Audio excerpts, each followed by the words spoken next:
ತ್ರಿವರ್ಣ ನ್ಯೂಸ್ಗೆ ಸ್ವಾಗತ. ನಾನು BM ಹನೀಫ್. ಇದು ಹನಿ ಟ್ರ್ಯಾಕ್.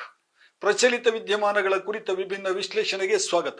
ವೀಕ್ಷಕರೇ, ಅಮೆರಿಕದ ಅಧ್ಯಕ್ಷ ಡೊನಾಲ್ಡ್ ಟ್ರಂಪ್ ತಮ್ಮ ಸೋಷಿಯಲ್ ಪೇಜ್ನಲ್ಲಿ ಬೆಳ್ಳಂಬೆಳಿಗ್ಗೆಯೇ ಒಂದು ಅನೌನ್ಸ್ಮೆಂಟ್ ಮಾಡಿದ್ದಾರೆ. 12 ದಿನಗಳ ಯುದ್ಧ ಮುಗಿದಿದೆ, ಕದನ ವಿರಾಮಕ್ಕೆ ಇಸ್ರೇಲ್ ಮತ್ತು ಇರಾನ್ ಎರಡೂ ಒಪ್ಪಿಕೊಂಡಿದೆ ಅನ್ನೋದೇ ಆ ಅನೌನ್ಸ್ಮೆಂಟ್. ಅಮೆರಿಕದ ಈ ಘೋಷಣೆಯನ್ನ ಇರಾನ್ ಒಪ್ಕೊಂಡಿಲ್ಲ. ನಾವು ಯಾವ ಒಪ್ಪಂದಕ್ಕೂ ಸಹಿ ಹಾಕಿಲ್ಲ ಎಂದಿದ್ದಾರೆ ಇರಾನಿನ ವಿದೇಶಾಂಗ ಸಚಿವ ಅಬ್ಬಾಸ್ ಅರಾಕ್ಚಿ. ಇರಲಿ, ಇಸ್ರೇಲ್ ಮತ್ತು ಇರಾನ್ನ ನಡುವಿನ ಯುದ್ಧ ಮುಂದುವರಿಬಹುದು ಅಥವಾ ನಿಲ್ಲಲೂಬಹುದು. ನಾನು ಇಲ್ಲಿ ಅದನ್ನೆಲ್ಲ ಹೇಳಲಿಕ್ಕೆ ಹೊರಟಿರೋದು. ಈ ರಷ್ಯಾ ಅನ್ನುವಂತಹ ಬೃಹತ್ ಮಿಲಿಟರಿ ದೇಶ ಇರಾನ್ಗೆ ಏಕೆ ಕೈ ಕೊಡ್ತು ಅನ್ನೋದನ್ನ ಸ್ವಲ್ಪ ವಿವರವಾಗಿ ಮಾತನಾಡೋಣ ಬನ್ನಿ. ಇರಾನಿನ 3 ಪರಮಾಣು ಸ್ಥಾವರಗಳ ಮೇಲೆ ಅಮೆರಿಕದ ಯುದ್ಧ ವಿಮಾನ ಬಾಂಬ್ ದಾಳಿ ನಡೆಸಿದ ನಂತರ ಅಬ್ಬಾಸ್ ಅರಾಕ್ಚಿ ಮಾಸ್ಕೋಗೆ ದೌಡಾಯಿಸಿದರು. ರಷ್ಯಾದ ಅಧ್ಯಕ್ಷ ಪುಟಿನ್ ಜೊತೆಗೆ ಸುದೀರ್ಘ ಮಾತುಕತೆಯನ್ನು ಕೂಡ ನಡೆಸಿದರು. ಜೊತೆಗೆ ಇರಾನಿನ ಸರ್ವೋಚ್ಚ ನಾಯಕ ಅಯತುಲ್ಲಾ ಅಲಿ ಖಮೇನಿ ಬರೆದುಕೊಟ್ಟಂತಹ ಪತ್ರವೊಂದನ್ನು ಕೂಡ ಪುಟಿನ್ ಅವರಿಗೆ ನೀಡಿದರು. ಈ ಮಾತುಕತೆಯ ಬಳಿಕ ರಷ್ಯಾದ ಸೇನೆ ಅಮೆರಿಕದ ವಿರುದ್ಧ ತೊಡೆ ತಟ್ಟಿ ರಣರಂಗಕ್ಕೆ ಪ್ರವೇಶ ಮಾಡುತ್ತೆ ಅಂತ ವಿಶ್ವದ ಬಹುತೇಕ ಜನ ಭಾವಿಸಿದ್ರು. ಆದರೆ ರಷ್ಯಾ ಅಲ್ಲಾಡ್ಲಿಲ್ಲ. ಅದರ ಬದಲಿಗೆ ರಷ್ಯಾ ಒಂದು ಖಡಕ್ ಸ್ಟೇಟ್ಮೆಂಟ್ ಅನ್ನು ಕೊಡ್ತು. ಇರಾನ್ನ ಮೇಲೆ ಅಮೆರಿಕದ ದಾಳಿ ಅಪ್ರಚೋದಿತ ಆಕ್ರಮಣ. ಈ ಮೂಲಕ ಅಮೆರಿಕ ಜಗತ್ತನ್ನ ತೀರಾ ಅಪಾಯಕಾರಿ ಗೆರೆಯತ್ತ ಕೊಂಡೊಯ್ತಾ ಇದೆ. ಇದನ್ನ ನಾವು ತೀವ್ರವಾಗಿ ಖಂಡಿಸ್ತೇವೆ ಎನ್ನುವುದು ರಷ್ಯಾ ಕೊಟ್ಟಂತಹ ಸ್ಟೇಟ್ಮೆಂಟ್. ಅಲ್ರಿ, ಇಂಥ ಸ್ಟೇಟ್ಮೆಂಟ್ ಕೊಡೋದಕ್ಕೆ ರಷ್ಯಾನೇ ಬೇಕಾ? ಫೇಸ್ಬುಕ್ ಅಲ್ಲಿ 1000 ಜನ ಇದಕ್ಕಿಂತ ಖಡಕ್ ಆದಂತಹ ವಾರ್ನಿಂಗ್ ಕೊಟ್ಟಿದ್ದಾರಪ್ಪ. ಇರಾನ್ಗೆ ಬೇಕಾಗಿದ್ದುದು ರಷ್ಯಾದ ಮಿಲಿಟರಿ ಸಪೋರ್ಟ್. ಇಸ್ರೇಲ್ ಮೇಲೆ ದಾಳಿ ಮಾಡಿದ್ರೆ ಅದರ ಹಿಂದೆ ರಷ್ಯಾದ ಮಿಲಿಟರಿಯು ಕೂಡ ದಾಳಿ ನಡೆಸಬೇಕು. ಇಸ್ರೇಲ್ಗೆ ಬೆಂಬಲವಾಗಿ ಅಮೆರಿಕ ಅತ್ಯಾಧುನಿಕ B-2 ಬಾಂಬರ್ ವಿಮಾನವನ್ನು ಕಳಿಸಿ ಇರಾನ್ನ ಅಣುಸ್ಥಾವರಗಳನ್ನು ಹುಡಿ ಮಾಡಲಿಲ್ವೇ, ಅದೇ ರೀತಿ ರಷ್ಯಾ ಕೂಡ ತನ್ನ ಜೊತೆಗೆ ಬರಲಿ ಎಂದು ಇರಾನ್ ಬಯಸಿತ್ತು. ಆದರೆ ರಷ್ಯಾ ಇರಾನಿಗೆ ಸಖತ್ತಾಗಿ ಕೈಕೊಟ್ಟಿದೆ. ಇರಾನ್ ರಷ್ಯಾದ ಮಿಲಿಟರಿ ಬೆಂಬಲ ಬಯಸೋದಕ್ಕೂ ಕಾರಣಗಳಿವೆ. ಎರಡೂ ದೇಶಗಳ ಮಧ್ಯೆ ಸುದೀರ್ಘ ಫ್ರೆಂಡ್ಶಿಪ್ ಇದೆ. ಮೊನ್ನೆ ಜನವರಿಯಲ್ಲಷ್ಟೇ ಎರಡೂ ದೇಶಗಳ ಮಧ್ಯೆ ಒಂದು ಹೊಸ ಸ್ಟ್ರಾಟಜಿಕ್ ಪಾರ್ಟ್ನರ್ಶಿಪ್ ಒಪ್ಪಂದ ಕೂಡ ಆಗಿದೆ. ಅದರಲ್ಲಿ ಎರಡೂ ದೇಶಗಳು ಪರಸ್ಪರ ಮಿಲಿಟರಿ, ಆರ್ಥಿಕತೆ ಮತ್ತು ಇಂಟೆಲಿಜೆನ್ಸ್ ಕ್ಷೇತ್ರಗಳಲ್ಲಿ ಸಹಕಾರ ಕೊಡಬೇಕು ಅನ್ನೋ ಷರತ್ತಿಗೆ ಸಹಿ ಹಾಕಿವೆ. ಈ ಎರಡೂ ದೇಶಗಳ ನಡುವಣ ಫ್ರೆಂಡ್ಶಿಪ್ ಇಂದು ನಿನ್ನೆಯದ್ದಲ್ಲ.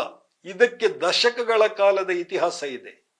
ಇವಾಗ ರಷ್ಯಾ ಉಕ್ರೇನ್ ವಿರುದ್ಧ ಏನು ಯುದ್ಧ ಮಾಡ್ತಾ ಇದೆಯಲ್ಲ ಕಳೆದ 1 ವರ್ಷದಿಂದ, ಆ ಯುದ್ಧದಲ್ಲಿ ಇರಾನ್ ಕೊಟ್ಟಿರುವಂತಹ ಡ್ರೋನ್ಗಳು ಮತ್ತು ಮಿಸೈಲ್ಗಳನ್ನೇ ರಷ್ಯಾ ಬಳಸ್ತಾ ಇದೆ. ಈಗ ಏನು ಇಸ್ರೇಲ್ ಮತ್ತು ಅಮೆರಿಕದ ವಿರುದ್ಧ ಏನಾದ್ರೂ ಇರಾನ್ ಯುದ್ಧ ಮಾಡಿತ್ತು ಅಂತ ಹೇಳಿ ಆದ್ರೆ ಅದರಲ್ಲಿ ರಷ್ಯಾ ಸಕ್ರಿಯವಾಗಿ ಭಾಗವಹಿಸಬೇಕು ಎಂದು ಇರಾನ್ ಬಯಸಿದ್ರಲ್ಲಿ ತಪ್ಪೇನೂ ಇಲ್ಲ. ಆದ್ರೆ ರಷ್ಯಾ ಇರಾನಿಗೆ ಸಕಾಲದಲ್ಲಿ ಸಖತ್ತಾಗಿ ಕೈಕೊಟ್ಟಿದೆ. ಅಬ್ಬಾಸ್ ಜೊತೆ ಮಾತುಕತೆ ವೇಳೆ ಪುಟಿನ್ ಹೇಳಿದ್ರಂತೆ, ನೋಡ್ರಪ್ಪ, ಜನವರಿನಲ್ಲಿ ನಮ್ಮ ನಡುವೆ ಪಾರ್ಟ್ನರ್ಶಿಪ್ ಒಪ್ಪಂದ ಆಗಿರೋದನ್ನೇ ಸರಿ, ಆದ್ರೆ ಅದರಲ್ಲಿ ನಾವು ಖುದ್ದಾಗಿ ನಿಮ್ಮ ಯುದ್ಧದಲ್ಲಿ ಭಾಗವಹಿಸ್ತೇವೆ ಅಂತ ಎಲ್ಲೂ ಬರೆದಿಲ್ಲ. ಈಗ ನಾವು ನಿಮಗೆ ಬೇಕಾದಷ್ಟು ಯುದ್ಧ ಸಾಮಗ್ರಿಗಳನ್ನು ಕೊಡ್ತೀವಿ, ಆದ್ರೆ ನಾವೇ ಖುದ್ದಾಗಿ ರಣರಂಗಕ್ಕೆ ಇಳಿಯೋದಕ್ಕೆ ಆಗೋದಿಲ್ಲ. ಪುಟಿನ್ ಅವರ ಈ ಮಾತನ್ನ ಕೇಳಿ ಇರಾನಿನ ಅಬ್ಬಾಸ್ಗೆ ತೀವ್ರ ನಿರಾಶೆಯಾಗಿದೆ. ಆದ್ರೆ ಅದನ್ನು ಬಹಿರಂಗವಾಗಿ ಹೇಳ್ಕೊಳ್ಳುವಂತಿಲ್ಲ. ಪತ್ರಕರ್ತರು ಕೇಳಿದಾಗ ಅಬ್ಬಾಸ್ ಹೇಳ್ತಾರೆ, ನಮ್ಮ ನಡುವಿನ ಮಾತುಕತೆ ಫಲಪ್ರದವಾಗಿದೆ, ನಮಗೆ ಸಮಾಧಾನವಾಗಿದೆ. ಈ ಮಧ್ಯೆ ಇನ್ನೂ ಒಂದು ಕತೆ ಆಗಿದೆಯಂತೆ. ಹಾಗಂತ ಮಾಧ್ಯಮಗಳಲ್ಲಿ ಸುದ್ದಿ ಹಬ್ಬಿದೆ. ಇದು ಸತ್ಯನ ಸುಳ್ಳು ಅನ್ನೋದು ಗೊತ್ತಿಲ್ಲ. ಪುಟಿನ್ ನೇರವಾಗಿ ಡೊನಾಲ್ಡ್ ಟ್ರಂಪ್ಗೆ ಫೋನ್ ಮಾಡಿದ್ರಂತೆ. ಫೋನ್ ಮಾಡಿ ಇರಾನ್ ಇಸ್ರೇಲ್ ಯುದ್ಧ ಆದದ್ದು ಸಾಕು, ಇಬ್ಬರ ನಡುವೆ ಮಾತುಕತೆ ಮಾಡಿ ರಾಜಿ ನಡೆಸಿ ಕದನ ವಿರಾಮವನ್ನ ಘೋಷಿಸಿ ಅಂತ ಪುಟಿನ್ ಅವರು ಸಲಹೆ ಕೊಟ್ರಂತೆ. ಪುಟಿನ್ ಅವರ ಈ ಸಲಹೆಯನ್ನ ಟ್ರಂಪ್ ಒಪ್ಕೊಂಡಿಲ್ಲ. ಅಯ್ಯೋ, ಮೊದಲು ನೀವು ಉಕ್ರೇನ್ ಜೊತೆಗೆ ರಾಜಿ ಮಾತುಕತೆ ನಡೆಸಿ ಕದನ ವಿರಾಮ ಅನೌನ್ಸ್ ಮಾಡ್ರಪ್ಪ, ನನಗೆ ಹೇಳಲಿಕ್ಕೆ ಬರಬೇಡಿ ಅಂತ ಟ್ರಂಪ್ ಖಡಕ್ ಆಗಿ ಹೇಳಿ ಫೋನ್ ಇಟ್ರಂತೆ. ಪುಟಿನ್ ಹೀಗೆ ಇರಾನಿಗೆ ಕೈ ಕೊಡೋದಕ್ಕೆ ಉಕ್ರೇನ್ನ ಯುದ್ಧವೂ ಕೂಡ ಒಂದು ಕಾರಣ ಅಂತ ಈಗ ಮಿಲಿಟರಿ ವಿಶ್ಲೇಷಕರು ಹೇಳ್ತಾ ಇದ್ದಾರೆ. ಉಕ್ರೇನ್ ಅನ್ನ ಪೂರ್ತಿ ಸೋಲಿಸೋದಕ್ಕೆ ರಷ್ಯಾಗೆ ಈವರೆಗೆ ಸಾಧ್ಯ ಆಗಿಲ್ಲ. ಅಮೆರಿಕ ಉಕ್ರೇನ್ ಬೆನ್ನಿಗೆ ಗಟ್ಟಿಯಾಗಿ ನಿಂತಿದೆ. ಈಗ ಅದರ ಜೊತೆಗೆ ಇಸ್ರೇಲ್ ವಿರುದ್ಧ ಯುದ್ಧಕ್ಕೆ ಖುದ್ದಾಗಿ ತಾನು ಕೈ ಹಾಕಿದ್ರೆ ಸಂಕಷ್ಟ ತಪ್ಪಲಿಕ್ಕಿಲ್ಲ ಅನ್ನೋದು ಪುಟಿನ್ ಅವರ ಯೋಚನೆಯ ವಿಧಾನ. ಜೊತೆಗೆ ಅಮೆರಿಕದ ವಿರುದ್ಧ ನೇರ ಸಂಘರ್ಷ ನಡೆಸೋದು ಸದ್ಯಕ್ಕೆ ಲಾಭದಾಯಕ ಸಂಗತಿ ಅಲ್ಲ ಅನ್ನೋದು ಕೂಡ ಪುಟಿನ್ಗೆ ಚೆನ್ನಾಗಿ ಮನವರಿಕೆ ಆಗಿದೆಯಂತೆ. ಅದು ಅಲ್ಲದೆ ಇಲ್ಲಿ ಪುಟಿನ್ ವ್ಯಾಪಾರಿ ಬುದ್ಧಿ ಕೂಡ ಕೆಲಸ ಮಾಡಿದೆ. ಇರಾನ್ ಇಸ್ರೇಲ್ ಯುದ್ಧ ಈಗ ತಾತ್ಕಾಲಿಕವಾಗಿ ನಿಂತರೂ ಮತ್ತೊಮ್ಮೆ ಭುಗಿಲೇಳುವುದು ಖಂಡಿತ. ಸದ್ಯಕ್ಕೆ ಜಾಗತಿಕ ಮಾರುಕಟ್ಟೆಯಲ್ಲಿ ಕಚ್ಚಾ ತೈಲದ ಬೆಲೆ ಏರಿಕೆಯಾಗ್ತಾ ಇದೆ. ವಿಪರೀತ ಬೇಡಿಕೆ ಕೂಡ ಸೃಷ್ಟಿಯಾಗಿದೆ. ಈ ಸಂದರ್ಭದಲ್ಲಿ ಸ್ವತಃ ಯುದ್ಧಕ್ಕೆ ಇಳಿದರೆ ತನ್ನಿಂದ ತೈಲ ಖರೀದಿಸ್ತಿರೋ ಗ್ರಾಹಕ ದೇಶಗಳು ಬೇರೆ ದೇಶಗಳ ಕಡೆಗೆ ಮುಖ ಮಾಡಬಹುದು, ತನ್ನ ತೈಲ ವ್ಯಾಪಾರಕ್ಕೆ ಹೊಡೆತ ಬೀಳಬಹುದು ಅನ್ನುವಂಥ ವ್ಯಾಪಾರಿ ಬುದ್ಧಿಯನ್ನು ಕೂಡ ಪುಟಿನ್ ಇಲ್ಲಿ ತೋರಿಸಿದ್ದಾರೆ. ಇರಾನಿನ ಹೊಸ ಬಗೆಯ ಬ್ಯಾಲಿಸ್ಟಿಕ್ ಮಿಸೈಲ್ಗಳ ಹೊಡೆತಕ್ಕೆ ಇಸ್ರೇಲ್ ತತ್ತರಿಸಿದೆ ಅನ್ನೋದಂತೂ ನಿಜ.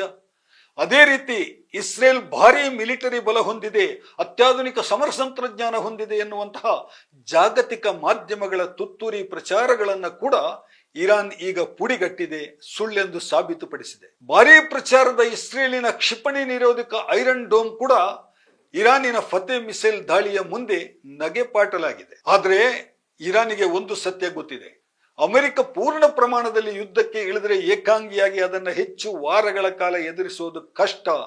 ಇದು ಇರಾನಿಗೆ ಸ್ಪಷ್ಟವಾಗಿ ಗೊತ್ತಿದೆ. ಸ್ನೇಹಿತನಾಗಿರುವಂತಹ ರಷ್ಯಾ ಸಕ್ರಿಯ ಮಿಲಿಟರಿ ನೆರವು ಕೊಟ್ಟಿದ್ದಿದ್ರೆ ಆಗ ಕಥೆನೇ ಬೇರೆ ಇರ್ತಾ ಇತ್ತು, ಅಮೆರಿಕಕ್ಕೂ ಕೂಡ ಇರಾನ್ ಬಿಸಿ ಮುಟ್ಟಿಸ್ತಾ ಇತ್ತು. ಆದರೆ ರಷ್ಯಾ ಸರಿಯಾದ ಸಮಯದಲ್ಲಿ ಸ್ನೇಹಿತನಿಗೆ ಸಖತ್ತಾಗಿ ಕೈಕೊಟ್ಟಿದೆ. ಪಾಪ ಈಗ ಇರಾನ್ ತಾನೇ ಏನ್ ಮಾಡೋಕ್ಕಾಗತ್ತೆ. ಇಲ್ಲೊಂದು ಮೋರಲ್ ಆಫ್ ದಿ ಸ್ಟೋರಿ ಕೂಡ ಇದೆ ಸ್ನೇಹಿತರೆ, ಅದನ್ನು ಕೂಡ ಹೇಳ್ತೀನಿ, ಕೇಳಿಸ್ಕೊಳ್ಳಿ.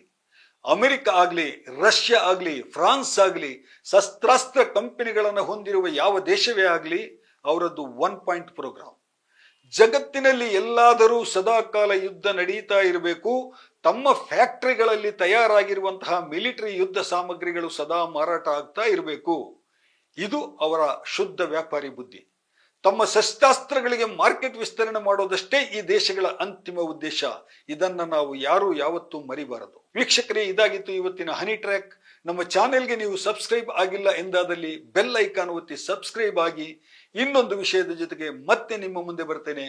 ನಮಸ್ಕಾರ.